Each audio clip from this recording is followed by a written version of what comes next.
you very much. I think we will also take then the opportunity to start just on time. I assume people will still come in. Welcome everybody who is already here. Thank you for joining us for the first modernAKIS networking event with the aim to foster knowledge flows in practice. We are very happy to have you here with us. We have received numerous invitations, and I hope that also a lot of those who have registered will show up. For the first 10 minutes, I would give you a short introduction after giving you some technical information on how the meeting will be run.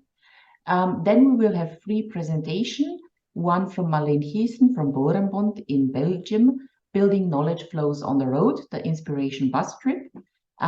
Then we will hear from Florian Herzog from the Austrian Chamber of Agriculture on speeding up innovation through a series of events linking research to practice. And last but not least, we will hear about the Latvian demonstration farms and how they help bringing knowledge to practice.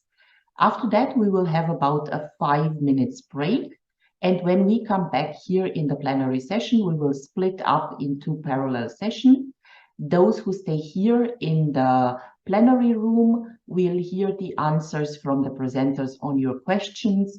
And those who move to the parallel session number 2 will discuss with our modernAKIS colleagues on what are the plans on the community of practice for advisors, what is the aim, who will and can participate in this community of practice, and what are the events we foresee for it. And at the end, for 5 minutes, we will come back, shortly report from the sessions, and then part at hopefully sharply 12 o'clock. Just for your information, you are welcome to turn on your camera so that we can see each other. However, we are roughly 200 people currently in the meeting, and we expect more to join. So please mute your microphone. And please also be aware that this meeting is recorded, this plenary session, and also the cross-country community of practice meeting will be recording. The plenary session will be made available on YouTube. So if you don't want to appear in sound or in image, please turn off your camera and your mic. Because we are so many questions and the time is very because we are so many participants, excuse me, and the time is very short, we propose that you put your questions in the Q&A box at the bottom of your screen. So when you go on the Zoom menu bar at the bottom of your screen, you will see a Q&A box pop there up, and you can put in whatever question you would like. We will pick them up in the break, and then we will provide answers by the presenters in the plenary session after the break. We will also have a written documentation of the answers, which we will make available together with the recordings to the meeting participants. And again, after the break, just to repeat it, we will have a Q&A session with the presenters in the plenary room. So this is the room we are in here now. But you can also join a breakout room with a cross-country community of practice on advisors if you are interested. And because this has been advertised as a networking event, we have also opened 4 breakout rooms after the break where you can exchange with other participants. It's basically like a coffee corner where you can walk in. These breakout rooms are not moderated. You are welcome to exchange among yourself, but we will then ask you to come back at 5 minutes before 12 so that we can make the closing in the plenary session. Just for your information, I cannot see the chat. So my colleagues will inform me by phone if there are any issues. If there is any technical problem, our colleague Lukas Osberger is here to do technical support. So you got the possibility to write in the Q&A if you have any technical difficulties. Before I hand over to the first presenter, I would just very shortly like to introduce you to the context where you are in. So we are the modernAKIS project. We are a 7-year project. which aims to help all AKIS actors to leverage their resources, either personal, organizational, or systemic, and contribute towards a better AKIS. We plan to do this by providing knowledge and tools, and by providing online and in-presence networking and capacity building events. We will have more than 90 such events. By the end of February 2024, we will release free online learning modules, enabling hopefully people to better understand what is AKIS, how it works, and how it can be worked with. We also plan to set up a network of 1,000 members all across Europe, AKIS actors, with whom we will then do also 10 cross-border, so regional events for innovation projects.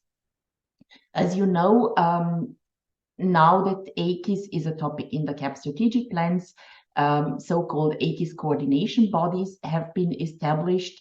And for these AKIS coordination bodies, we will have 14 general assemblies.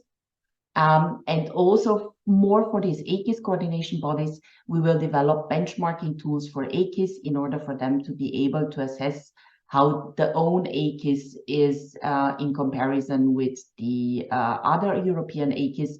And of course, we will deliver also a set of reference indicators for this purpose. Last but not least, and this might be most interesting to you, is we will collect practices, which can be either tools and methods, on how to practically make AKIS better, and we will present today 3 of those. But during the project, on the project platform, you can find policy, organization, management tools, also possibly technical tools on how one can hands-on improve the AKIS in their area. And we will do this in a partnership covering all of Europe. We cover all 27 member states with 37 partners, with a mix of managing authorities, so ministries, CAP networks, advisory services, farmer organizations, research and education institutions, and also SMEs. And again, what can we, and we will hope that we also in a good quality deliver to you, we will deliver on a methodology on how to approach your AKIS journey, how to start in better understanding, better acting in this AKIS, a benchmarking tool, and a lot of good practices. In every member state, there will be a community of practice where experts can exchange with each other. We will have this general assembly for the AKIS coordination bodies, and we will also have a digital platform where you can digitally network with each other, because this is a big community and we cannot organize face-to-face events for everybody. We will also provide online learning modules, capacity development events, but also national workshops to really bring these capacities on the ground. And because this is a European project going beyond the national part, we will also bring together experts on different topics, for example, like advisors today, in order to exchange on a European level what is needed for the AKIS, what can be done, what are questions, what are well-working examples and what are not so well-working examples. And of course, we will try to communicate this as broadly as possible. With this, I would like to thank you today for being here. I hope that you will enjoy the practice presentations, which will start now. And I would like to hand to our first presenter, to Marleen Heesen from Boremont, to tell us about the Inspiration bus trip. So join us on this travel. Marleen, you're free to go.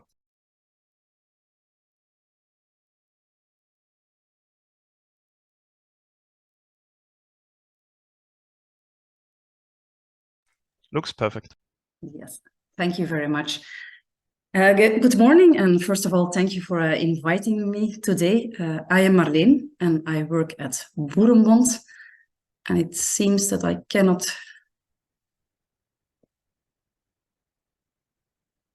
Yes, I can. So I work at Boremont, and Boremont is the largest farmers organization in Flanders, the Dutch-speaking part of Belgium. It's a real members organization, with a lot of groups working or operating in the 5 provinces of Flanders. we can divide Boeremont's activities roughly in these 5 major groups. So there's a lobbying part. We promote agricultural and horticultural interests. We also support our members through training and network activities. We stimulate innovations in agriculture and horticulture. We create social support for the sector. And we also try to provide our members with quality advice. The team I belong to is mainly engaged in providing training, advisory, inspiration, very important part, and also supporting farmers with innovative ideas. Today, I will tell you about one of our innovation projects, Hyperfarm, hydrogen and photovoltaic electrification on farm. It's a Horizon 2020 project on defossilizing agriculture, and it's running for 4 years. It will end next year at the end of October. It's a multi-actor project with 12 partners coming from 4 European countries. As I said, it's a multi-actor project. We have researchers, people from industry, and also farmers' organizations. The objective is that we demonstrate the effective decarbonization of farms by agrivoltaics. You can see a picture on these slides. It's photovoltaics above crops, and crops can be any crop actually, but the important thing is while maintaining the crop yield, so not to confuse with a solar field. We have developed 3 demonstration sites in Belgium, Germany, and Denmark. You can find a lot of technical information on our website, and please also follow us on our LinkedIn page. Here you can see the 3 demonstration sites. On the left top, this is the German demonstration site in the region of in Bavaria, in the south of Bavaria. On the right, you can see the Belgian pilot site near Leuven, and on the left corner at the bottom, it's the demonstration site of Denmark. Yeah, we know that farmers face a lot of challenges, especially in Northwest Europe, where there's a lot of pressure on open space and farmland. Yeah, we also face impact of climate change, so there is a lot of need for crop protection. We experienced it all last years. There's a lot of more extreme weather. It can be dry, cold, but also lots of rain, as we had last weeks. One of the big missions in Europe is to provide energy security, which is really a problem, or can really be a problem in rural areas. But farmers have a lot of interest in exploiting additional potential of own energy production. We call it farmers with power. They really want to be a participant in the energy transition and also be an active actor in the energy market. And of course, there's also a need for more connection to citizens and the neighborhood. To meet all these questions, we organized in May a 2-day inspiration bus trip to pilot sites or to farms in Belgium, Germany, and the Netherlands. And here you can see the picture of the group standing in front of the agrivoltaic site in Germany. We send out the invitation to a very broad group, to different stakeholder groups, to get as much experience and knowledge on board as possible. And this was very important to us. So the first day we visited a farm in Belgium specialized in biochar. This is also one of the topics in Hyperfarm. And then we visited a very commercial site next to sun, also in Germany, with vertical solar panels, agrivoltaic, but vertical panels. And then we had an overnight stay in Germany where we had a networking dinner. We had a lot of presentations, discussions, and so on. This is a very important part of the trip, to be honest. And the next day we visited 3 agrivoltaics pilot sites and farms, one in a fruit farm in Germany. The second was a research installation, and the third one was above hayberries in the Netherlands. We also made a brochure to hand over to the participants on this bus trip with sheets per farm or installation we were going to visit. And here you can see the example of the Netherlands at the Hayberry farm we visited in the Netherlands. We had about 40 participants, or almost 40 participants on our bus coming from different countries. You can see from the Netherlands, Belgium, Germany, but also from Austria. There were about 12 farmers on the bus, 8 advisors coming from farmers organization. We had people from Boerenbond, the organization I work, but also from the Netherlands, ZLTO, and also from the Austrian Chamber of Agriculture from the region of Steiermark. We had a lot of advisors on the bus coming from NGOs. We had private advisors. We also had researchers, people working at cooperatives, energy cooperatives. We had technology suppliers on the bus, people from a person from a regional development agency, 2 people supporting policymakers, and also a journalist. So really a multi-actor bus. It was not just a bus. We really picked a kind of luxury bus. We made a reservation for a luxury bus with several tables and even a lounge at the back of the bus, as you can see on the pictures. Not only during the visits, there was a lot of chatter and exchange, but we also used everyone's knowledge and experience on the bus. For instance, at each boarding, we asked the participants to switch seats to see a lot of people or to be able to talk to a lot of people. But my colleague Ton and I, we had also prepared some sheets containing various discussion topics. And we facilitated this discussion with the very simple World Café method. Very easy, so we prepared some sheets, we put some topics on it. And first we said, okay, you have in each group, whether it was a big group at the back of the bus or the smaller groups at the smaller tables, and we asked them to work about 20 minutes on a specific topic. And then after these 20 minutes, we changed the papers, or we divided them to hand it over to other tables. And then they had time for 15 minutes and later on for 10 minutes, so they can add to the IDs that were already put on the different sheets by the other groups. Yeah, so the World Café method, we really like it because it offers opportunities for engagement and participation. It's really about collaborative learning. And we noticed it leads to open discussions because people are sitting around the sheets and see what each person has or each group has already put on the sheets. The nice thing on this bus that we had multiple perspectives. So, as I said, we did not only have farmers on the bus, but also researchers, advisors, and also very important, we noticed the technology suppliers. So it's really about creating collective power and community building. This is the collection of the different sheets, and we added also our personas to this bus, to these sheets, so people could get inspired.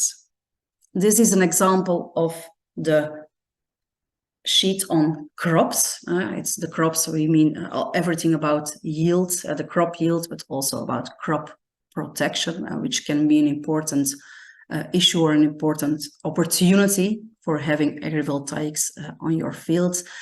And people have been adding sticky notes on opportunities, barriers, needs, and also they could give ideas on different perspectives.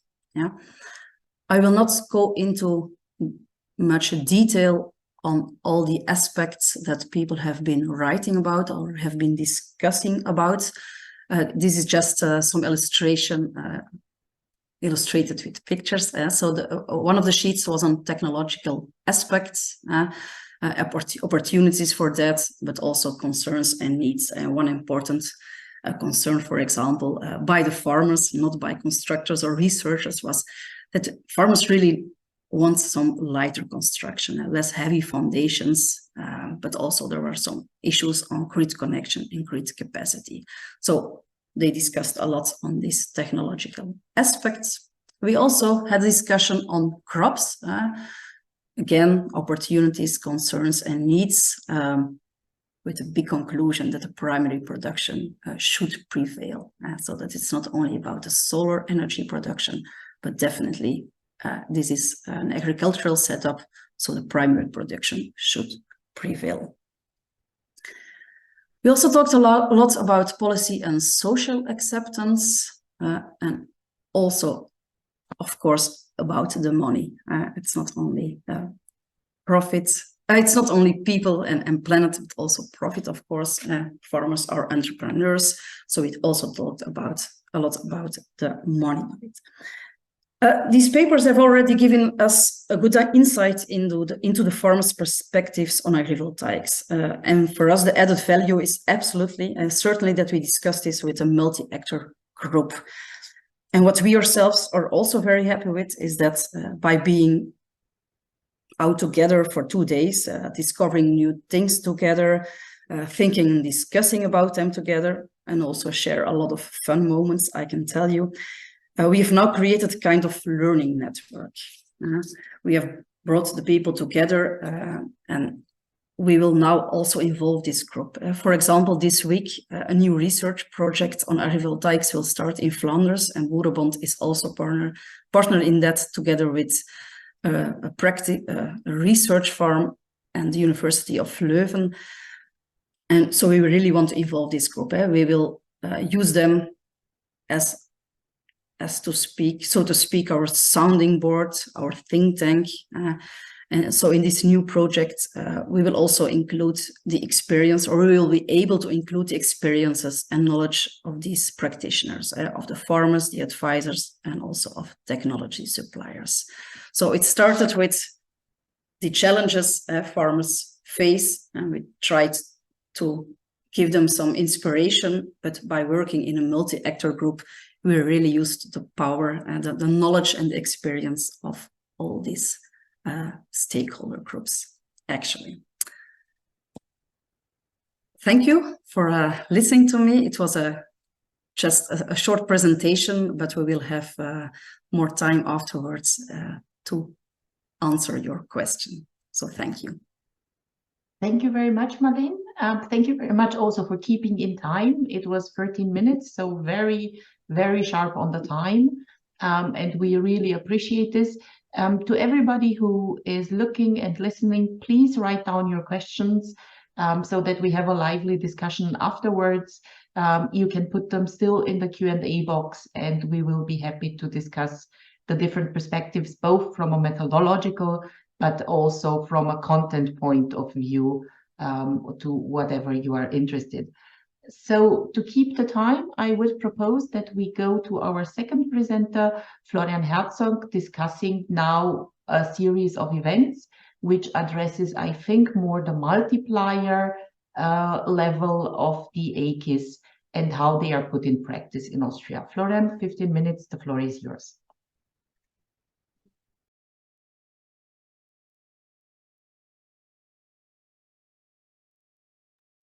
Thank you very much, and good morning also from my side, and thank you very much for the invitation to present here our example from Austria, the Speeding Up Innovation event series, which also aims at linking research better to practice via mediators, the advisors, trainers, and agricultural teachers.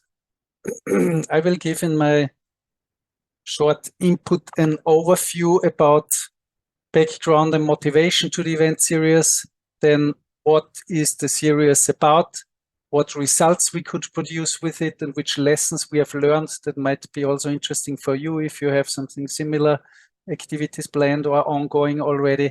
And I will give an outlook and some ideas what we are thinking, what we could do with this instrument in future, where it could be developed too. But let me first of all shortly introduce myself as well. My name is Florian Herzog. I work for the Austrian Chamber of Agriculture in the unit of knowledge transfer and innovation. This is the advisory services, the training services, and innovation support service branch of the chambers. the Austrian chambers are the dominant providers of advisory services as well as training in Austria. So we have a very crucial role in the AKIS. And this is also leads me already to the background and the motivation why we started with this whole event series, Speeding Up Innovation. First of all, we have been focusing, as we are also very much involved in the AKIS in Austria, and as I said, a dominant player here as well. And we have responsibility, and we feel our responsibility, and we want to take it serious as well. We have been also looking very in depth already in the overall functioning of our AKIS and our services that we provide. Here we had some good insights also that we got from the AKIS country reports that have been produced in the Horizon project Pro AKIS and now in I2 Connect, where it was clearly stated that our AKIS in general is very well functioning. We have a strong and integrated AKIS serving the purposes very well. Also the connections between the actors, which are all pretty good established since decades, are good. But there is, as everywhere, there is also here a but. And the but here is that the exchange of knowledge and especially the transfer from research to practice could be faster. This was a finding in 2015 already, and in 2020 this was still confirmed that this is still the case. And so this we also took as a mission to get active here to change this. Then another input and stimuli or trigger for us to get active was that we are actively participating in peer learning exchange events and discussions on strengthening innovation and AKIS in the EU, in the CAP, and also in the member states. So we are participating, for example, in the SCA AKIS working group, ERP Agri-Service Facilities events or the CAP Networks events, and in discussions preparing for the new CAP, where we all know now that AKIS and innovation play a crucial role here also. So this all brought us to take the responsibility in our own hands. We realized innovation has come to stay and will be very important for the future of the European agriculture and forestry sector. And so we have no time to lose. We wanted to get active right away. We also didn't want to wait for the finalization of the CAP strategic plans or the national AKIS plans to then start with something. No, we have the perception, or in our view, every actor should do everything possible at any time in its own sphere of activity influence to improve and work on the functioning of the AKIS. And this is where we teamed up together with the Ministry of Agriculture, the research department, and also technical experts from there, and with the University College for Agricultural Pedagogy, which is our national research institute, and that is also responsible for educating our advisors and teachers in Austria. And we teamed up and developed this event series with the title Speeding Up Innovation, which is planned as an event series for AKIS networking and linking research to practice. So these are the three organizations co-hosted, co-organized together, all three very strong key AKIS actors, and with a far-reaching network in all the AKIS areas.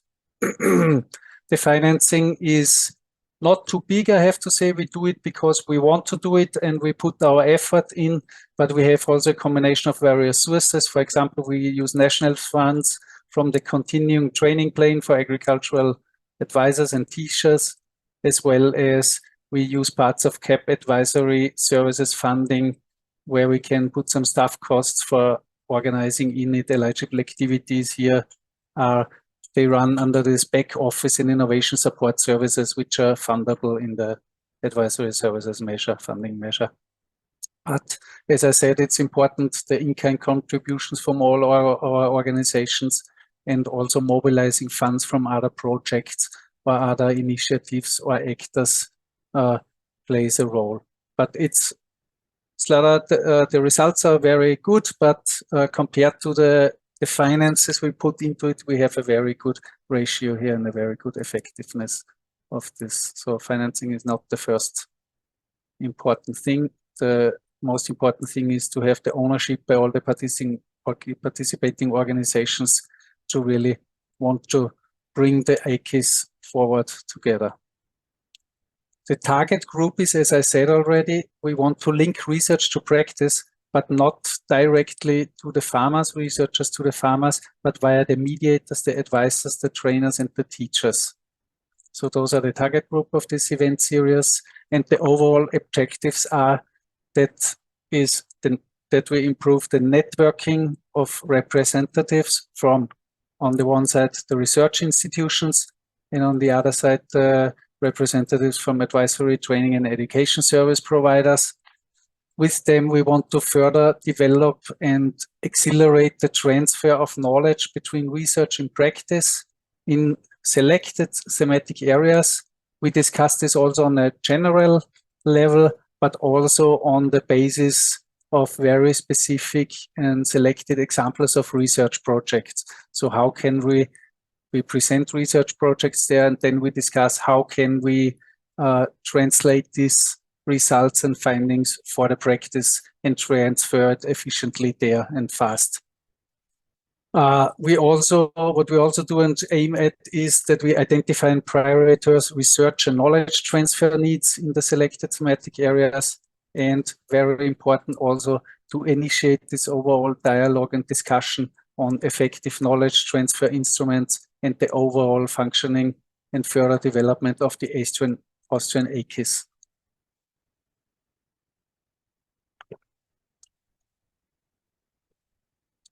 We use several different formats and methods in this series.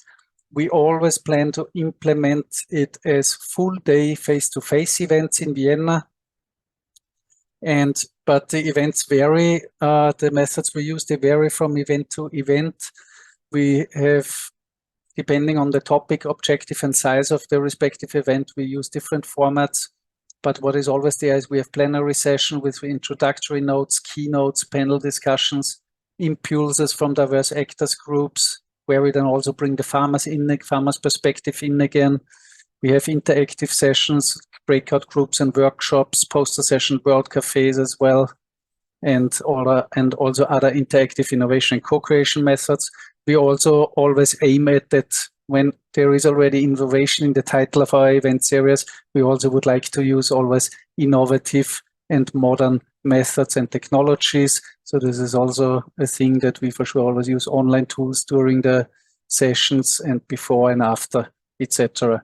And what is also important, the informal networking cannot come too short. We always plan welcome coffees, extended networking coffee and lunch breaks, and also after the event closes, it should continue with, there should always be a networking opportunity provided. After the events, it's also important that we have a good documentation and a follow-up. So we provide summary reports of all the results and also provide all the materials to the participants and other interested people. And very important is that we also don't just publish those results, we also actively take them and bring them and present them to key stakeholders in the selected area the event was about, and discuss the results with them and try to hand over a bit what came out from our event series to the experts in the field, so that they then really work with those results and that the sustainability of the event is also assured. Here is one exemplary event program for one of the events from the series. This is was in plant production. Here we opened with an introduction in the overall AKIS and system thinking approaches. This is also always important. We should not do that too much, but we also want to take the opportunity when actors come together to inform them about what AKIS is, the system thinking approaches, etc. But then we also go into topical keynotes here on climate change and the challenges for crop production, but always with the focus on innovation and knowledge transfer opportunities also here in this field. Then we have had 3 parallel workshops on different areas of plant production. In each of these workshops, 3 to 5 selected research projects have been presented, and the participants discussed and with the project leader how the results can now be best transferred to the practice. So really on the specific examples they discussed that. So you see in the morning is more a lot of thematical work as well, always with innovation and knowledge transfer in the back of the mind, but this is important to get the target group motivated and discuss that. And in the afternoon, after a networking lunch, we then go a bit more on the system level and knowledge transfer and innovation level, because now they know what it is about. We introduce them slightly to AKIS systems and the challenges and what AKIS, a well-functioning AKIS could help there in their area of expertise. And then in the afternoon, we go really in depth with AKIS and innovation support. And here we started with impulse statements and panel discussion, the knowledge transfer from perspective of different actors, the farmers, the advisors, the teachers, and the researchers have been presented. And after that, we had a World Cafe session with different stations for the collection and prioritization of current knowledge and research need in the area of plant production. There we also collect ideas for EIP projects. We collected measures to improve the functioning of and cooperation within the AKIS of plant production, and also one station with effective knowledge transfer activities and instruments. Yeah, and after wrapping up, we let these days always wind out with a networking coffee or wine in the end. The results we produced so far. Well, also I can say the series is very successful. We had 7 events so far with over 500 participants, where more than 70 research projects have been presented and the practice transfer of its results discussed. And many recommendations for AKIS further development have been collected and discussed, and also networks and linkages have been widened. So all in all, very successful. Here is an overview of the 7 events we had. What is maybe here important to highlight is that we started with a kick-off event in 21 with focus on the general AKIS system level, introducing AKIS and systems, thinking to the Austrian key AKIS actors. Here we also got support from the Commission, from Inge van Ost, who gave us here the first-hand information of what the plans for AKIS in the future of the CAP and for European agriculture are, which was very helpful. And this event also served as getting feedback from the participants and the target group on which thematical events we should implement in the years to come. So in 22, then we had 3 thematical events, one in livestock production, one in plant production, one in forestry and timber production. Then in 23, this year again, we had 2 events thematically in organic agriculture and one on short supply chains and direct marketing. And also again, one backstopping event, speeding up innovation in the Austrian AKIS on AKIS level again, where we gave updates on now that the national CAP strategic plan is in place and that we have an AKIS strategy, an official one now, and we informed the participants about other AKIS relevant activities that are going on national and European level. So, as I said before already, we had a very good start and we are very happy of how this whole series started. We are now also in the position that interested actors are already proactively requesting us to have an event for the series for their sector or their branch. So the event series can be said that it is established as a key tool in the Austrian AKIS for linking research with practice. We have also identified many success factors. One I said already, we should promote AKIS and system thinking, but we should not overload the target group with too much of theory. We always have to link it to the thematic area of their interest, and then we get them. We also try to incorporate that in the programs of the single events, as I said before. The branding and uniform appearance are helpful and increase recognition, serve as a quality seal. And also important is that we always should work with those who want, they take ownership, they are interested in doing this event series with us. Others, as we can see now, are following now when they see the success stories of the other different thematic areas and sectors. Also important that we are not duplicating anything. If there is already an activity in a thematical AKIS, then can fulfill the same function. We are not doing anything in that area, but we offer our support and cooperate. And also very important that all the key actors of the respective thematical AKIS and experts are integrated from the planning to the implementation phase already early in a very early phase. An outlook, how is it going further? In 2024, we will have 3 to 4 events planned, one in vegetable and fruit production, one in animal health and welfare, another one in organic agriculture, even though we had one this year, but the organic sector says they would like to have this event every year again now, so we are happy to do that. And one, we will focus on artificial intelligence in agricultural production and knowledge transfer. So this is what we have planned already for 24, and we also identified many opportunities for further development that we should explore for the future. We want to experiment with new methods, online or shorter formats, and we also want to focus more on the community building prior and after these events. Here we also hope that the modernAKIS digital networking platform can serve a role, that we can have also a bit of a building up communities for our national thematical AKISs, and this event series will help to recruit people for these groups. And we will also then put a special emphasis on integrating these event series and the outputs that come from that, and also the communities that are and networks that are built through that events, that we integrate this better in the overall Austrian AKIS strategy in accordance with the CAP strategic plans and always in agreement with the AKIS coordination body. For example, is an idea that these groups that come out of this Speeding Up Innovation series form like thematic AKIS communities of practices that are linked again then to our national AKIS community of practice on system level. So it was in a nutshell. I'm happy to answer then more questions if they come in the chat after the break. Thank you very much for now. I'm through with my slides. Not as fast as Marlene, I'm sorry.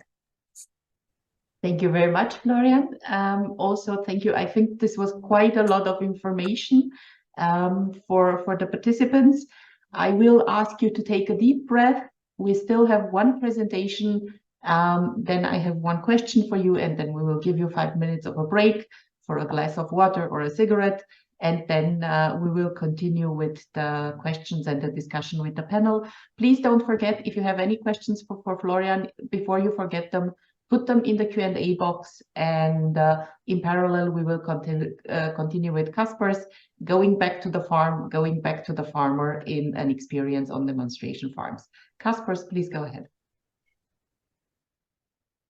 Yes, thank you. Thank you for inviting me in this event and present such a basic thing that is a demonstration farm activity. Actually, we are discussing now about very different new approaches and using the bigger networks. But here will be a presentation about the knowledge transfer program in Latvia, how we implement that, and how we are working with this instrument here in Latvia. And I'm Kasper Žunić. I'm representing Latvian Rural Advisory and Training Center, and our training center owned by the Agriculture Ministry and Farmers Federation. And our working directions are crop, livestock advice, economics, bookkeeping, and forestry and fishery sectors as well, and rural development. So that's our activities fields. So I could switch. Okay, here we are. How we are touched with the demonstration projects. Since 1994, our advisors are working with the demonstration program, and we started with a project-based approach through the FAR project, with the project driven by Denmark. Danish advisory service, and we started with the program of the how to create good silage uniforms, and that was the beginning. And we learned the basics, that there is some knowledge out there, and there is need for knowledge in the farm. So an advisory in the middle and organize this knowledge transfer. So find a farm, not a very famous one, but quite similar to others who would like to get such an approach. And then together with advisor and scientists, we bring this knowledge into the farm and then show the results. So it's quite basic approach. But after that, we are trying to find out how to continue this approach. And since 1999 till 2008, demonstration program was included in the national program of the subsidies, and also as support from the national resources to create a demonstration program. And mainly that was implemented by the Advisory and Training Center here in Latvia. But then became a new period from 2014 and till 2025, actually it will be, and that was organized as a part of the Rural Development Plan.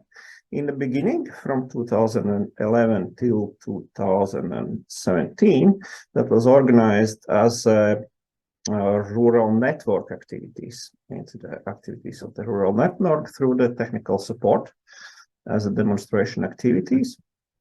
But since 2017, and that was directly included in the Rural Development Plan, and combined actually together with a three activity group. So that was training activities, experience exchange trips, and demonstration program. So these three was joined like together and seen as the tools for advisors and scientists to transfer the scientific knowledge to demonstration farms and to the farmers. So that was used as a tool as well to strengthen the connection between the farmer, advisor, and the scientist. So working together, they could find out the new trends and find out the new possibilities and cooperational models. So of course, that's the transfer of the knowledge or new techniques to the farms. That's implementation of innovations or innovative solutions to the farms. And in general, that could increase production efficiency and competitiveness of the farms. So more detailed about how that was implemented in the Rural Development Plan. So there was decision that that could be more open call. So that means that there will be not only one organization as advisory who could implement, but the calls will be open and more participants could participate and organize the demonstration and information events. And to create the space for implementators. So there was appointed that the demonstration could organize the institutions who are registered in the Register of Scientific Institutions or Register of Educational Institutions of the Ministry of Education and Science. And of course, to meet other requirements needed, such as paid all taxes and etc.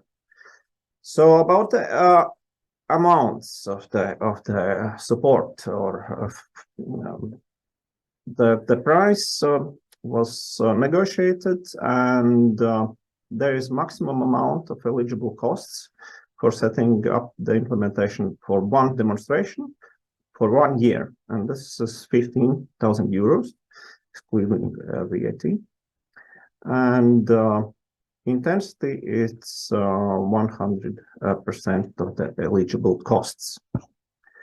So this combines together with the requirements for the applicant, and that means that at least 3 years of experience in demonstration field needed to be proven. The experience of organizing the field days or public seminars in agricultural sector, and at least 3 years of experience in advising in the agricultural sector. So how to create the thematic themes for the procurement or for the demonstrations?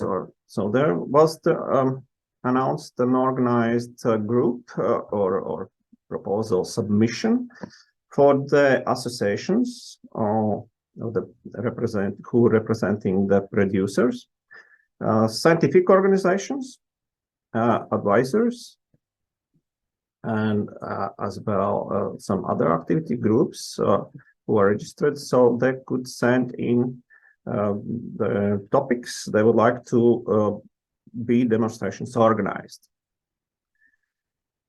So, and for the demonstration itself, there is need for a specialist scientific leader who represents the academic staff of universities or holds the academic position in a scientific institution, or at least who has a master degree in agriculture or natural sciences are engaged.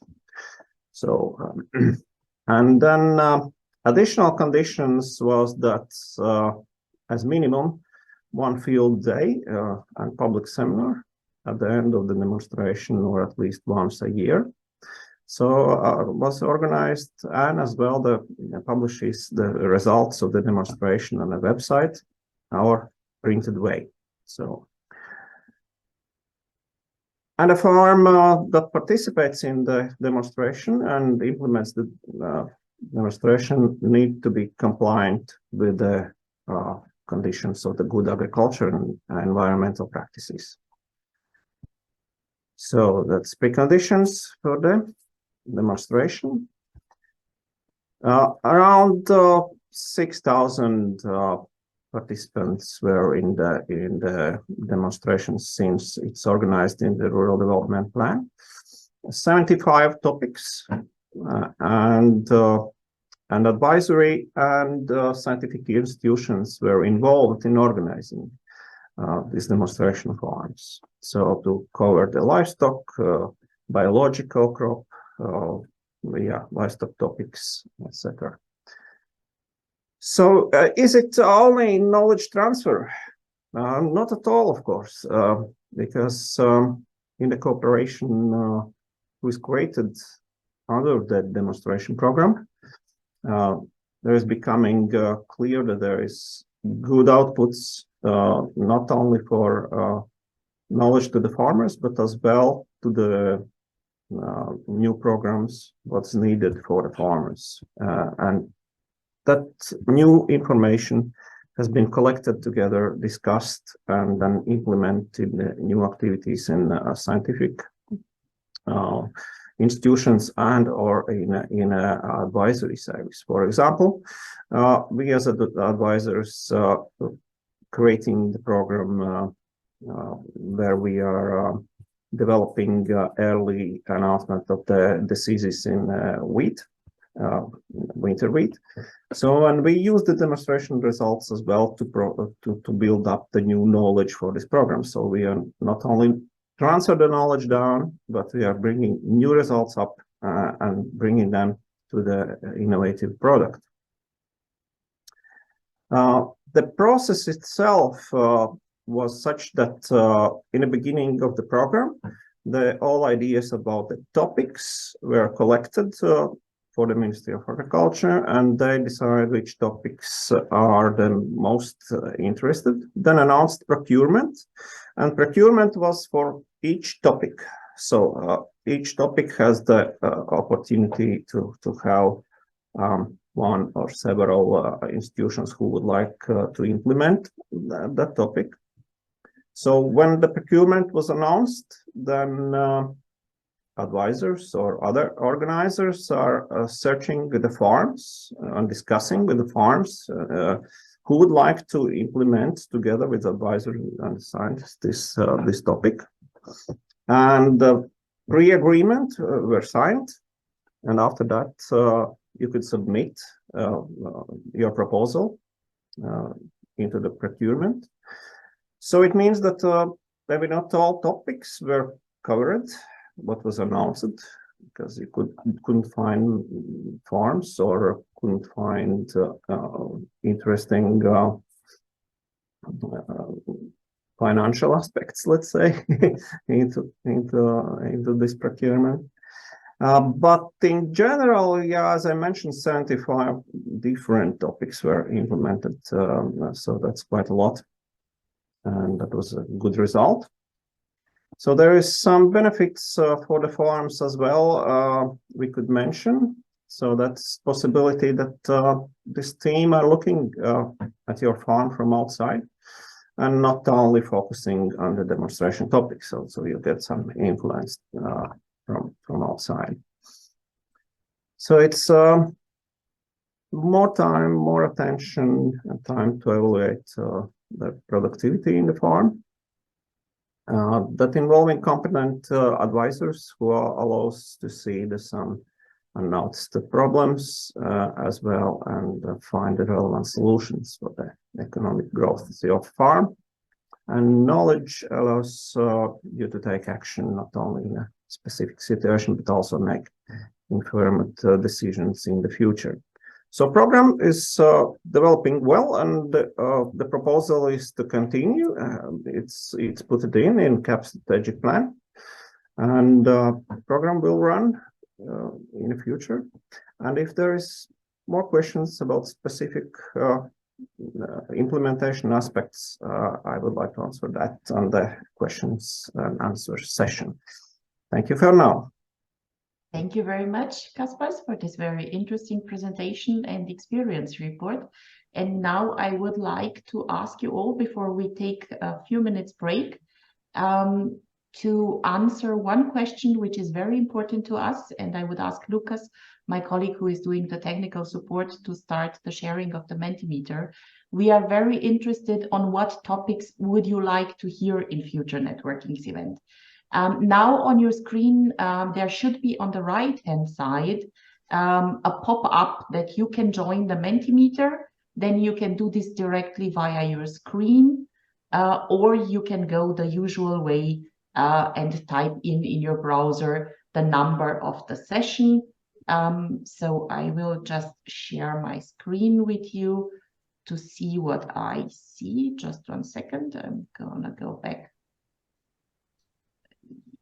Yes, I'm sorry, I cannot do this in screen sharing, but you should be able to see a Mentimeter question, and on the right-hand side, you have a box with a field where you can give some short answers, and please then also scroll down to submit, or you go to your browser giving the Mentimeter session. So it's interesting for us to know what topics should we address, what would you like to hear, what challenges are you facing where you need good examples, so that we can provide tailored information to you. I will give you 2 more minutes for this. I hope there are no technical issues, so everybody is able to put in the answers that they want.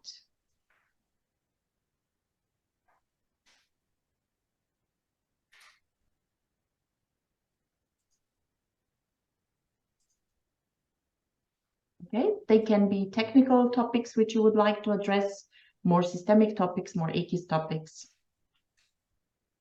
So we have how to explain AKIS to farmers, an overview on CAP interventions, how to train the trainers regarding methodological skills. Yes, we will put some answers to Marlene.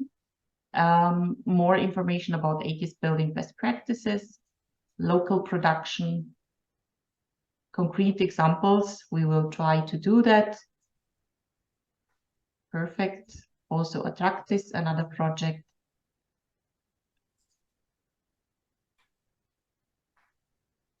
Okay. Relevant topics for climate, not urgent for farmers. How to do that within AKIS. Innovation support services. Okay. I'm not really sure what the AKIS development is. Maybe somebody who wrote that in can elaborate a bit. in the Mentimeter what the AKIS means?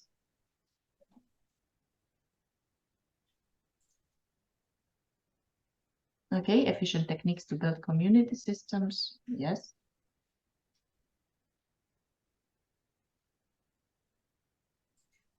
Okay. You can continue to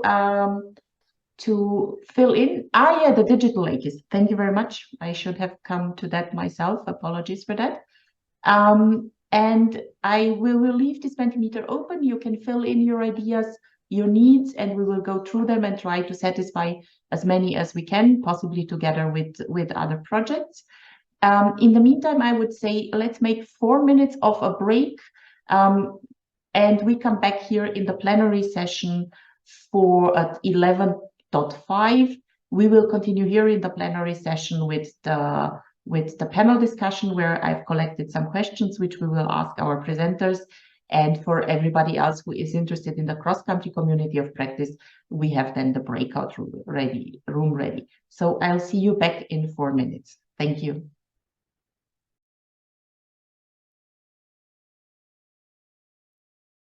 Welcome back. I hope you are here, especially all of our speakers, because we have questions for you. So now to the procedure. If you are interested to participate in the cross-country community of practice, I assume that you can join one of the 5 rooms. If you go to the bottom of the screen in your Zoom menu, then you can scroll down and you will see that there is a breakout rooms which is called session 2 CCOP. We have already several people in there, so you are most welcome to go to the CCOP2 meeting if you are interested. Otherwise, I would ask Lucas to stop sharing our Mentimeter, because I think what we can also do then, exactly, thank you very much, is to spotlight our presenters and start with the questions. And maybe I can start with the first question to Marleen. Marleen, there have been several questions for you. I will start with the easier ones. We have also a bit more complex questions. I already saw, yeah. Okay, good. Regarding the agrivoltaics and the biochar sites, did you extrapolate data on the interaction of the 2 practices? Is there any background which supports more information for the participants? Yeah. As I said, there's a lot of information on our website. So it's a hyperform.eu website. There is one tab on publications. So we have a lot of scientific publications already. We have the practice abstracts and also others, which means presentations, more, how to say it, not really scientific publications, but more for a broader public, also for advisors, farmers, news articles. So we have some videos on this publication tab. So yes, there are already some technical sheets or technical information on biochar as well as agrivoltaics. If the question is really about the 2 visits we had, we do not have a lot of figures on those visit sites, because they are not operated by Hyperform itself. And so we did not visit the Hyperform demonstration sites. We did visit other agrivoltaics setups. Yeah. Maybe you could also explain, because this is something which interests me, I hope also other participants, how did you identify these sites which you visited? How did you select them? How did you convince farmers? Have you over there with a bus of people? Yeah, what was the process? Okay, so we started with the idea of the bus trip. It's already started when writing the proposal of Hyperform. At Boerenbond, we already did it a few times for other projects as well, especially my colleagues working on a short supply chain. And they have already organized a lot of inspiration bus trips, mainly to the UK, France, the Netherlands, and so on. So the idea we already elaborated in the proposal of the project. We included budget for this bus trip because, as you saw on some picture, it was a kind of luxury bus, so we needed to foresee some budget for this bus trip. We had the bus trip in May 23, so this year, and we started to plan a bit, small steps at the beginning. I think at the end of 22, when we had a partner meeting, and we used the combined knowledge experience of the Hyperform partners to select some farms, mainly the German partners, because we did some visits in Germany. It's quite easily to reach for us. So we approached mainly our German partners, and they had been working over the last years with some farms, research institutes. For example, we also visited the Jülich institutes in the west of Germany. And then, yes, actually, once we had a kind of list of potential interesting farms or setups, it was not too difficult. It was time consuming though, but it was not so difficult. So it was mainly my colleague Tom Schaken, who approached the farms or the research institutes we wanted to visit. And he started doing that, I think, February, March. So to be well in time, and so that people could make time for us when we visited.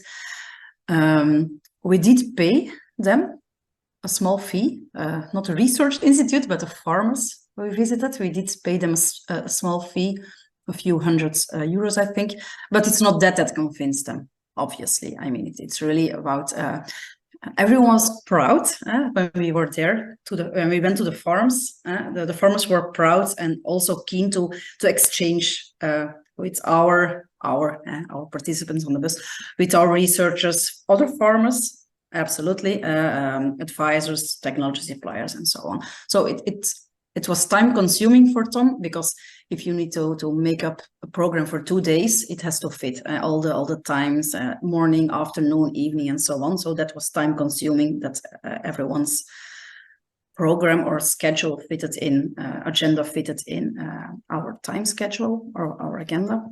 But it was not hard to convince them, not at all. And then I think around end of March, we started doing the advertisement for the bus trip. We mainly used the network of Boerenbond for the farmers, and also the network of ZLTO, our Dutch partner, to say so. They're not partner in the projects, but we do a lot of projects together with them. We work not only projects, but it's a bit our natural partner. We speak the same language. And we also use the networks of the other Hyperform partners. Myself, I am involved in the UFRAS mentorship program. That's why we had an Austrian advisor on board, because I invited him also to come to the bus trip. But this was a very time-consuming thing, to be honest, because you can send out a lot of emails, and sometimes it works, sometimes it doesn't. But we asked the participants for quite a huge engagement, because it's 2 days in the month of May. So Tom did a lot of phone calls, and sometimes he called the farm and said, okay, your colleague, no, they will already participate. And then the farmer said, okay, then I will also go. So it was... it was time consuming, but not too hard to find about 40 people to join the trip. And the people participated the whole time, so there was no hop on, hop off situation. Yes. There was a possibility. So we had some German farmers and someone from a regional development organization that they did not hop on, hop off the bus, but they joined, I think, 2 visits by car. Okay, so that was a bit different. Marlene, if you allow me, I would go to maybe one of the other questions, which was regarding to the other speakers. Florian, before the Speeding Up Innovations series started, did you already carry out similar events in Austria, or have you taken a completely new approach with this kind of event? Yeah, thank you. Yeah, no, we were for sure already trying a bit in bits and pieces and always getting into, like, for sure, as I said, that we also have this continuous training plan for agricultural advisors and teachers in Austria. We always try to also look that there are more research partners involved also in then organizing this plan and the program. We try to also get slots at research conferences so that we can put there our needs from view of advisors, etc. But we haven't had an event series like that. So this was then a completely new approach that we took, because we saw that it is necessary also with the whole discussions on the European level on the AKIS and innovation. And we knew that we were involved in these discussions, but we could not really, we needed some kind of a bracket to bring this overall and very theoretical discussion to the ground and also to our advisors and to the farmers then. And so this was really a new approach that we took. This was not there before. Okay. Thank you very much. And you said in your conclusions that you have now as a learning that to work with those who want and that they develop ownership. What does ownership mean in this context? What is the level of attendance and commitment you expect from the participants, also possibly in the follow-up?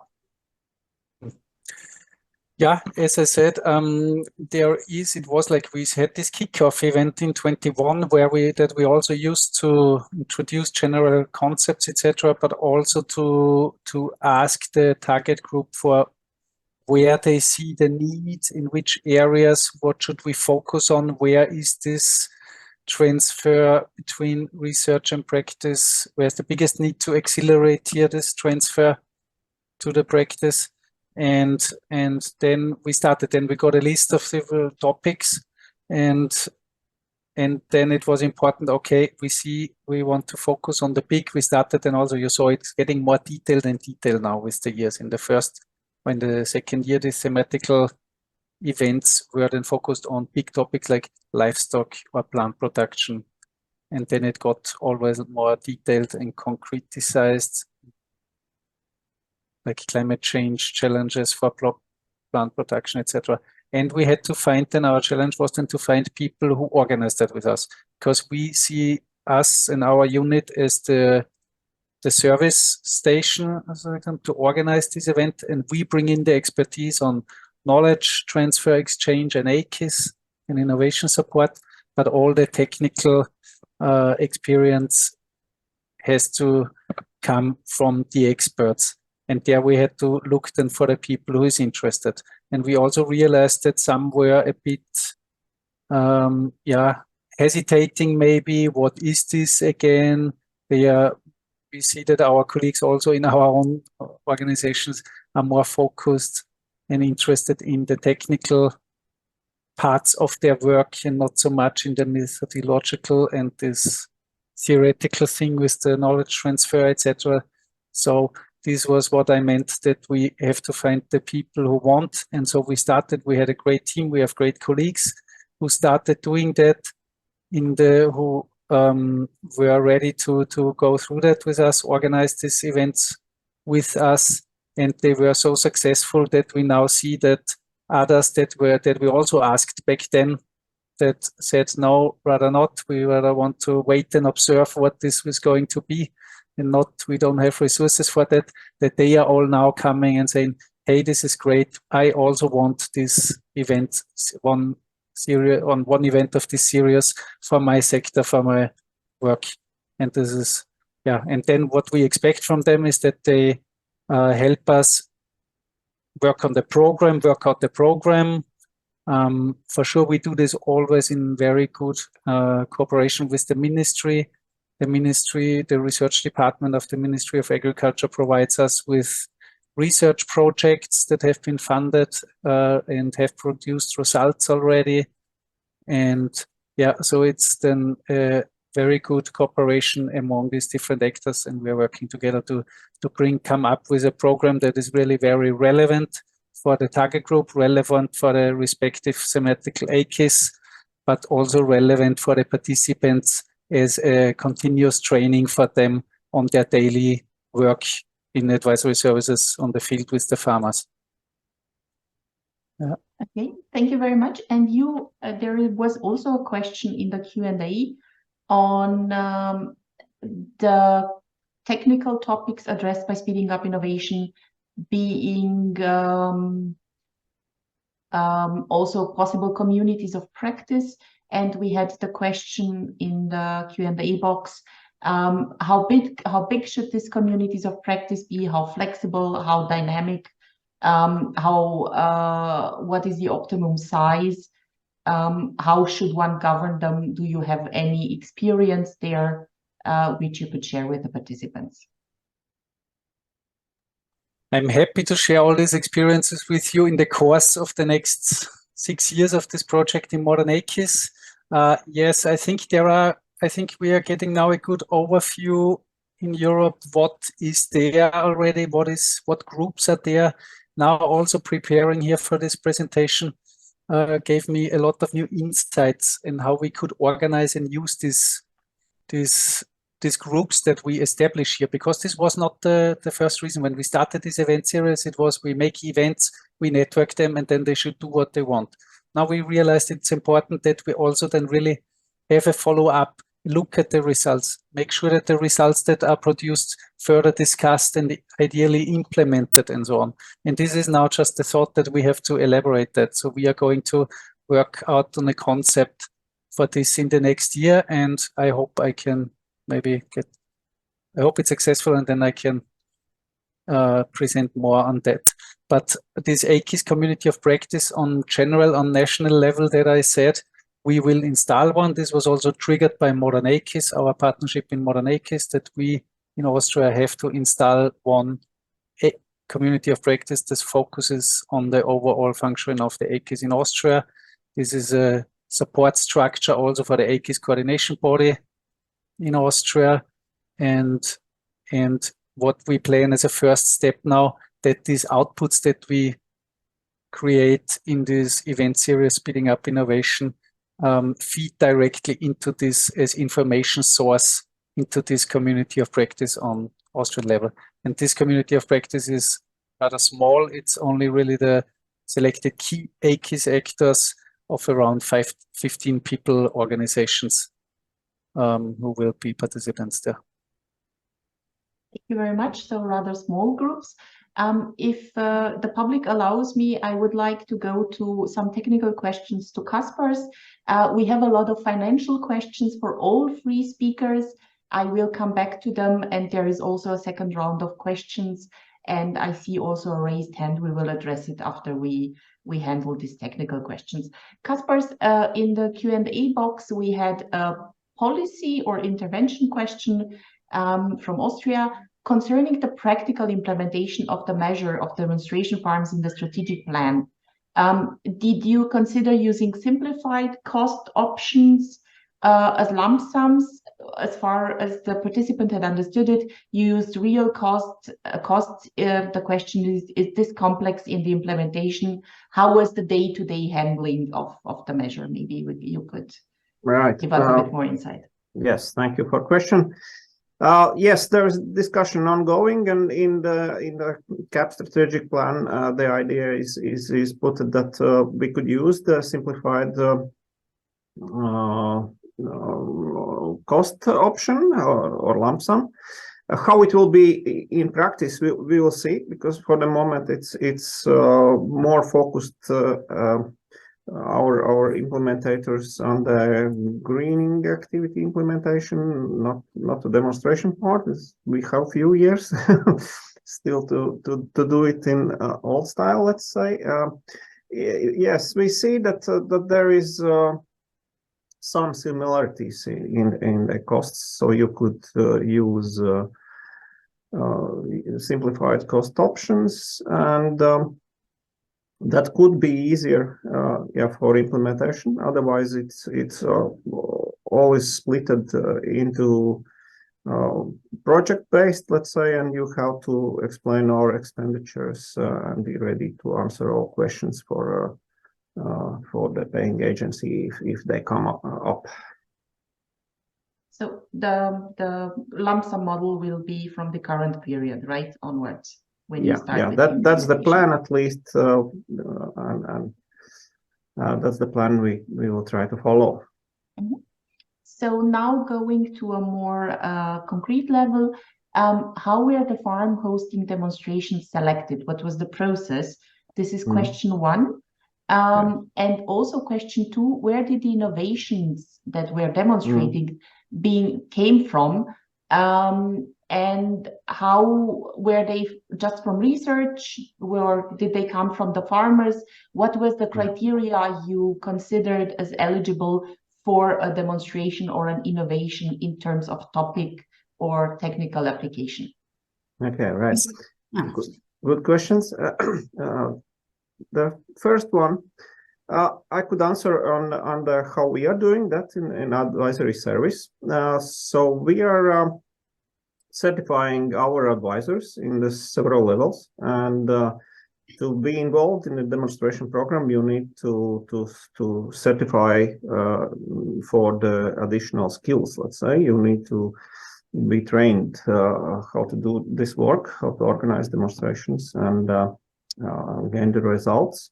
And so that means that our farmers who are participating in demonstration program are involved through the advisors. So advisors are searching the appropriate farm who would like to be involved, and it's becoming more harder and harder, because we are like trying to involve new farms, let's say, who are not being active in the previous years, let's say, to be more interesting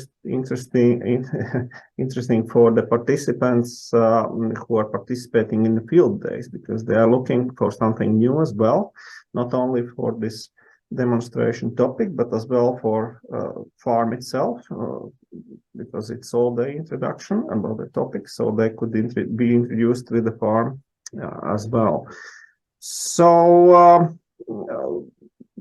the number of the farms who could perform in several directions are not very much. So in horticulture, for example, in Latvia, or in sheep breeding, there is no many farms, but if there is, so we would like to invite the new farms in the program. That's about the farms, and about the knowledge or innovation. It depends. It could come from science developed here in Latvia, or it could come from the commercial companies. There are some examples, for example, of the strip-till or no-till. There's technology there. It's not developed yet and used a lot in Latvia, so we could demonstrate how it could work if the topic is announced.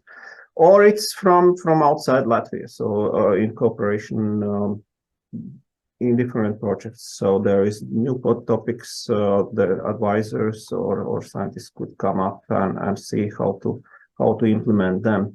But the topics itself, they are defined some 2-3 years after, before. So you need to really follow the topics what's mentioned earlier, and only then you are like going with them in demonstration. Okay. But you don't allow farmer-led innovation in the sense that I, as a farmer, did something innovative on my farm, and only then, yes, only then if the farmer is so strong and he could push the idea through the farmers association, or through the advisory organization, or through the scientific, because all them put all ideas together, and then it's defined which teams will be appointed for the procurement or for the implementation. So that's not on the basis that there is quick idea, and I would like for this purpose, you could use the EAP program, for example, and develop the ideas or projects in the EAP program. Thank you. Thank you very much. We have 2 follow-up questions for you, Kaspars, and then I will go another round through all of you, if you allow me that. The question which came immediately after my question, do you prepare in some way the farmers to do a presentation? Do you do any training with them? How do you deal when farmers are hesitant to speak in public? And I think we can also ask this Marlene then for the demonstration farms. For the inspiration bus trips. Yeah, that's quite a challenging question, of course, because you are trying to find and involve the new farmers in this. So you need to work with them. So yes, we do some small, not a training, but some discussions, and we have some methodics who will discuss with the farmer how to do the demonstration day, because that's the most challenging for the farmer. Not everyday work for the demonstration, it's easier, but the demonstration all day it's a bit harder, yes.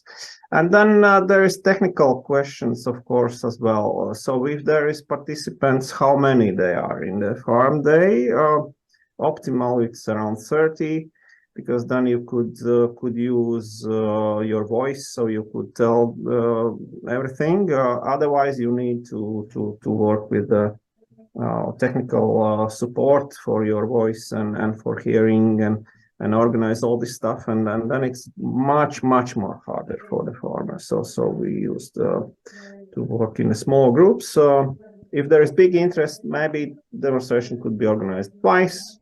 So we'll see how it and it depends from the intensity of the interest from other farmers. So yes, we discussed with the farmer. Thank you very much. I think. Yeah.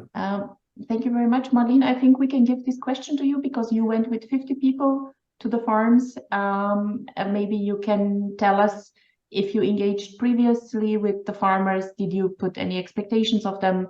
Did you prepare something with them? How did that work? Especially with the farmers we visited. Yeah, Tom had a lot of conversations. He discussed with them. We had 5 visits, and 3 out of them were farmers, and 2 others were more commercial or research setups. So yes, Tom discussed, had some previous conversations with them. On our expectations, their expectations, how do we see the visit, what are their expectations, and so on. So yeah, that's also part of a bit time-consuming thing. But yes, they were prepared. The participants, on the other hand, I think not with everybody, but with a lot of them, it was mainly to convince them, not to push them, but to convince them to join the bus trip. We also had some talks beforehand. Yeah. So, because it was really, maybe I forgot to say before, but the visits, we also chose them wisely to give different setups, different technologies, and so on. So we really needed to talk with the farmers and the researchers beforehand to maybe focus on specific issues and so on. Thank you very much, Marlene. Then I would like to go to the second round of questions.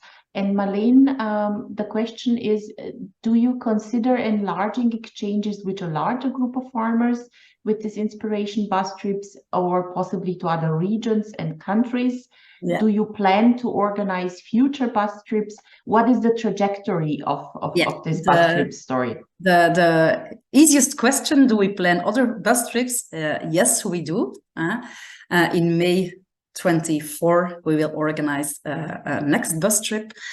Unfortunately, our budget is not endless. So we have to limit our trips. But I see that the question came from Sylvain from France. maybe we can discuss about also doing a bus trip to France to visit some, because I know agrivoltaics is also a hot topic there, and maybe we can discuss with Sylvain, les chambres d'agriculture, to have a bus trip with them. It's not a problem. It's not a problem at all. Yeah. The language issue, of course, can be an issue. We did our bus trip, and I forgot to say it during my presentation. We were a bit afraid of it because we realized, Tom and I, just some days before the bus trip, oh no, we have multiple languages on our bus. We have German speaking people, we have a few French speaking people on the bus, and a big group of Dutch speaking people. So we were a bit afraid, and we went to the bus where we gathered for the bus on the big carpool parking, and it seemed no problem. Not for the farmers, not for advisors, not for everyone, and also not for the farmers who we visited. So that was maybe some luck we had on our side, but I can imagine if we do it with multi-actor groups in the sense of multi-countries trips, that it can be a difficulty, of course. Yeah. But to answer Sylvain, yes, that's possible. Yeah. Thank you very much. Florian, I have a question here in the chat addressed directly to me, is that you have talked about how you engage the speakers, how you engage the projects, and how you create the program. One participant would like to know how you are engaging the stakeholders, the participants. What is the model there? What are the activities you are doing to get this community to come to the events? Yeah, thank you. As I also said on one slide, I know it was a bit too much information in short time, but I also said that it is very crucial for the success of these events that we integrate all the key stakeholders in the respective thematic area in the beginning of the planning process already, and also in the implementation. When I can say, for example, when we did the Speeding Up Innovation, connecting research and practice in the field of organic agriculture in Austria. Sorry, my screen turns off. Okay, now fine. When we did organize that, we looked before already, okay, who are here the most important actor groups and stakeholders that we have to involve. And for sure, then we not only did the ministry and us together, the whole organization and program representation, now we already talked to the key research institutes like FIBEL. We have a strong FIBEL in Austria, Research Institute on Organic Agriculture, which is also active on European level and other European countries. We have the Boku University with a big organic department as well. And we have associations, a big farmers associations, organic farmers organizations, and the biggest one we have also involved from the beginning. And we built up a core team, a core organizational team with which we always had backstopping and planned the ideas, exchanged ideas for keynotes, exchanged ideas for thematically workshops, for the parallel workshops, and also discussed with them the list of research projects that we would like to give a floor to present their and discuss their results. And we also went so far that we gave over ownership to organizations of those that were part of the organization team to host the workshop sessions. For example, one workshop was then hosted by this organization, one workshop hosted by the other organization, but all following the same format and criteria and methods used. So this is how we try to integrate those stakeholders from the beginning in the planning.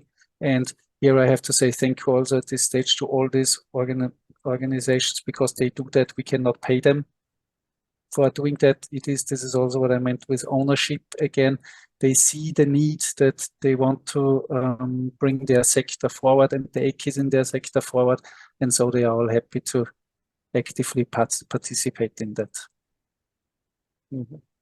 Thank you very much, Florian. I have one last technical question for Kaspars, which is still in the Q&A box. And then we have for each and every speaker the question of money. I kept them for the last 10 minutes. But before we go to the money and what things cost and how do you get the money for these things, Kaspar's a last technical question. You have an inspirational collaboration in teams around demonstration farms. How are the participants checked upon quality and independence? Do you ask for specific profiles? Is there a register? Do you look at all at this question? How do you approach this? Yeah. Okay. Well, there is this two different aspects. One is like the technical quality, and this quite good developed here in Latvia with the paying agency. So they are developing digital platforms and using them for the checking of in online regime that activities such as training or demonstration field days or this experience exchange trips. So as organizer, you are registered in the paying agency database, and the agency could ask you make the geolocations or the photos online on the event, just to check technically is it organized well.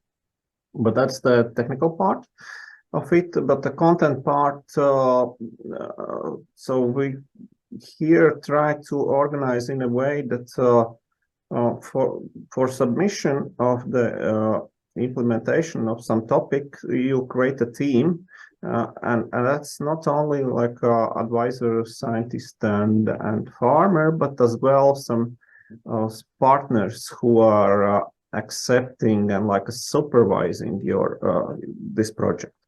So, and they mostly are associations who are involved as a supervisors from outside to see how the process is going. And as well, I would say the evaluation is going on through the materials published. So every year we are publishing this the result book, and the book could be evaluated from the context side. So is it some good outputs there? So these are two ways I could mention we are working with the quality of the demonstrations. Thank you very much, Kaspar. It's very interesting. Now I will get to the money round, because we had for every presenter, as I mentioned, the question about the money and how do you organize stuff. Marleen, we have seen a very fancy bus in the photograph. Now, how did you find the bus? Did you have the bus built for your bus trip? Where can you get such buses, and what do they cost? Okay. No, they were not specially built for us, unfortunately. It would be nice to have a innovation bus, something like that. It's still a dream, though. Huh? Yeah, we just looked for bus companies and they sent us offers. So that's, yeah, we knew that such buses exist, and yeah, it was just looking for them and ask for offers.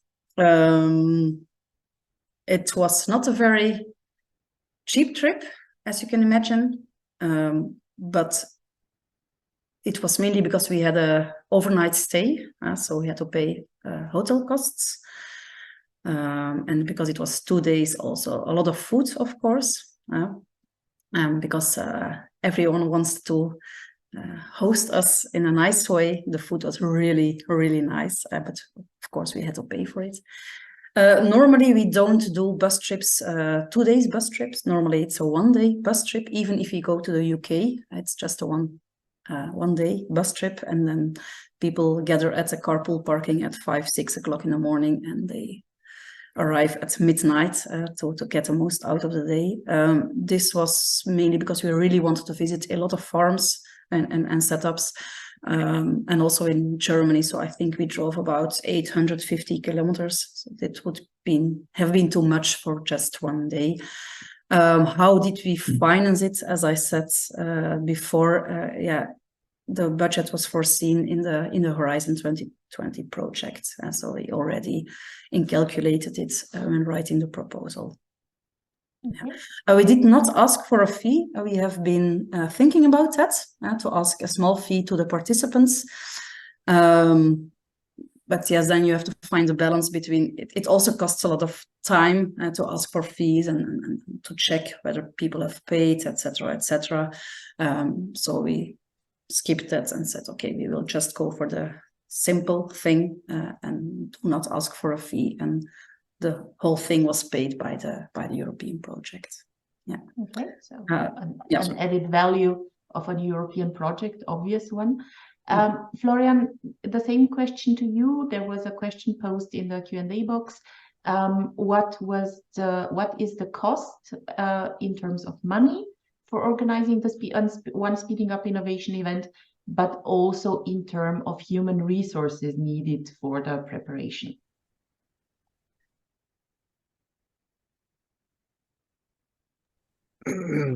Yeah, as I said before in the beginning in my presentation, also we are not looking too much at this money financial point, because it's something that we don't have the mission or task to carry out this event series. It is because we all want, and everyone who is participating wants to be part of it and wants to make it happen. As I said, we have some funds for room costs, for example, and also for like speakers. If we want to invite someone, have to pay honorary for that from the national funds from continuous training plan. But this is not more than around 2,000 per event. Just to remember, it's always a full day event with 70 to 100 participants. So we have 2,000 for that. And then the whole organization, team and work brings in their own resources for that. It is depending on which role you have, you have more or less effort with it. So we always have like a technical expert who also serves as a moderator in the discussions. These persons, they don't have too much of an effort. I would say in our organization per event, we have the effort of 150 hours manpower for everything, as for a moderator plus the organizing team as well. And then there are all the other organizations also contributing to it. We don't really have to be honest, we don't have the overview of how many hours. No one is looking too much at the time, because this is really our passion to carry out this event series, and we never talked about, okay, let's write down all the hours and put it together and see where we are going to. It's not the approach that we are following, but we could do that.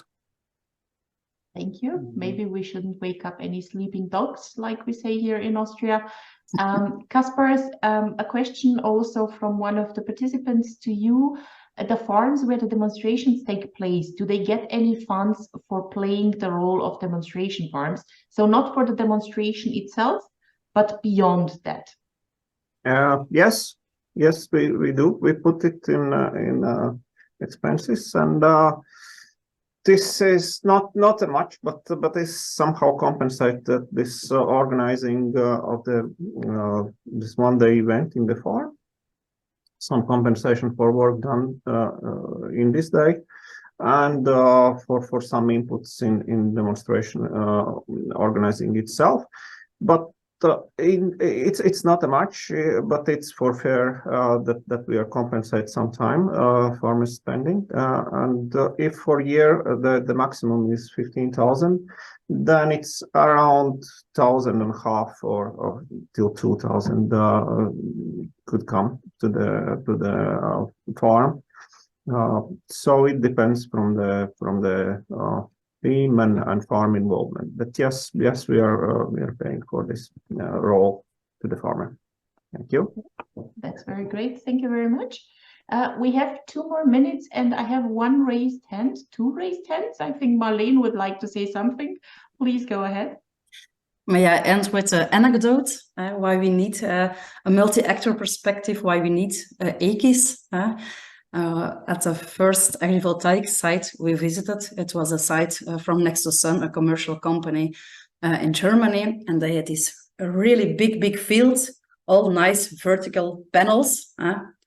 And everyone was really wild about it. Wow, and the results and the power you get out of it. And suddenly one of the farmers on our bus, a woman, she said, my husband will not be happy or would not be happy installing this on our field. And we asked why.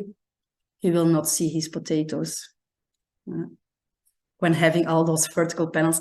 Just to say, maybe from a research point of view, it was very interesting, but then we had a pragmatic view of the farm who instantly said, very nice, but then I will not be able anymore to see my field. So I think this was a bit a synthesis of the need for the AKIS perspective. Yes, there is a different kind of ownership and emotion seeing your fields there too and what you produce, which is also very important. So we have 2 more minutes. Janusz, if you are very quick with your question, then I will give you the floor, or with your remark. But you have to switch on your mic.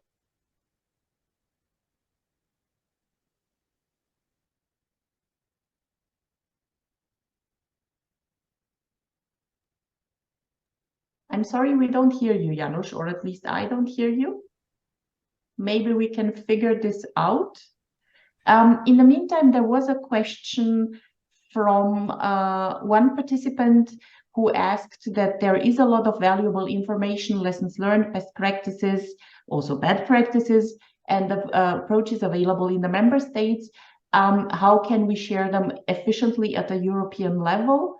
What we plan to do in the modernAKIS platform is to have open calls for good practices, for bad practices, for middle practices, let's put it this way, on different topics every year, also addressing different levels, some very concrete levels like we heard them today, but also some more policy levels.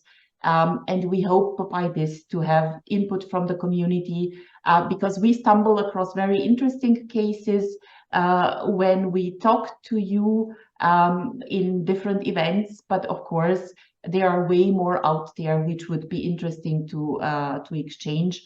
And we plan to do this starting in March 2024 in a more structured format through the platform and through hopefully the bigger and bigger network which we will have there. Janusz, you can try again if you want. No, there we have a technical issue there, which is unfortunately not working. I have left for last a heavy question, which was addressed more towards Marlene's presentation, but I think this is a general concern. Is that, of course, having with the times that we are living in and having the energy prices being what they are, there are a lot of countries and a lot of farmers who are very interested in putting up agri-photovoltaics or photovoltaics installations to have diversification of their income. And there is a need to balance, of course, the crop production, the primary production, with the energy production. And Marlene, just maybe as a closing answer, did you address this also in your inspiration bus trip? Were there different positions or ideas? Yes, absolutely. We did address this. I think a conclusion was that farmers are really interested in the agrivoltaics. At least the farmers we had on the bus, and also the installers, because as I said, there's a lot of pressure on agricultural land, especially in the heavy populated northwest of Europe. So farmers were really, their focus was really on, okay, we need to keep the crops. We see sometimes big companies coming to farmers and say, okay, we want to put your field full with solar panels. But luckily, at this moment, at this point, farmers say, okay, we need to find this balance. And also, hopefully, legislation will help a bit for that. At least in Flanders, it's not allowed to put solar fields on agricultural fields, except when it's a combined production as agrivoltaics. But we still need a very good definition what agri-photovoltaics or agrivoltaics is. And I've been to a conference some months ago, and it's an issue in the whole of Europe. Yeah. Thank you very much. So there will be future points of discussion which we will have to take into account here. Now we are waiting for our colleagues from the CCOP2, and I will ask Lucas to bring them back because we have 5 more minutes in our event, and I would like to leave you all at 12 for your lunches or for your other duties on time. So Lucas, may I ask you to bring our cross-country community of practice back? Just give us a second in order to organize that. Thank you very much. Yes, they will be back in a moment. I also received one last question. Do you want to address that while we wait for them to come back, or? Yes, please. I don't see it, but we can have that. Yeah, it's from our colleague Paginos. I hope I spelled it correctly. After the demonstration, have you measured the adaptation percentage or the activities presented from the participant at these demonstration events? Kaspars, I'm quite sure this goes towards you. Please. I didn't catch the first sentence. Yes. Sorry. The question was, after the demonstrations were finished, Yeah. did you measure or follow up with the participants in the demonstration the level of adoption of these new practices which were demonstrated, or did you have any follow-up exchange with them? Actually, we didn't find a good model how to do that. Yeah, or how to find the relation between being in a demonstration or field day and then implementing some activities. So that could be inspiration from this demonstration and could not. That could be only one of the touches that inspires you. So we couldn't really find out a good way. If there is some, we would like to discuss and maybe to implement. But in our case, yeah, we measure just direct influence, such as do you like? We did the questionnaire of the participants and evaluate the level of satisfaction of the demonstration day, or information itself they got. So, but not impact on the participants. Thank you very much. So we see here an opening, especially for projects like Attractis or Climate Farm Demo, who are developing demonstration farms or innovation support activities to follow here up to provide us with tools and instruments. We will look into this, and as soon as the projects have something which could be used, then we will try to set up such an event, also maybe as an inspiration or an information event. I would like to thank very much all of you for your questions, also for our free speakers for all their in-depth answers, which for me at least were very interesting. So please feel yourself applauded in a round of virtual applause. And thank you very much for the effort you put in answering all our questions. And now I would like to give my colleagues, Sanders and Miriam, who have hosted the cross-country community of practice, the floor to present what they have done there. And then I will just use a few closing words to inform you about some other things regarding the project.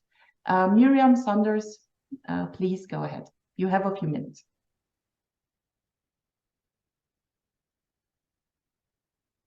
Thank you, Dora.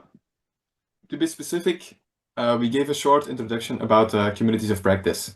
The think tanks, we discussed how there will be how the setup of the national regional COPs and the connection with the cross-country COPs, the division of the cross-country COPs by team. And so for this session, we were talking about the cross-country community of practice number 2, which is due to the advisors and how to integrate advisors into the AKIS and integrate members, AKIS, actors into the AKIS. That was the main point of this session, and we also had some Mentimeter questions, and we had a mixed crowd. So not only advisors, but also innovation support service providers, researchers, which made it a very mixed crowd, but also a very good crowd, and they were well willing to participate. So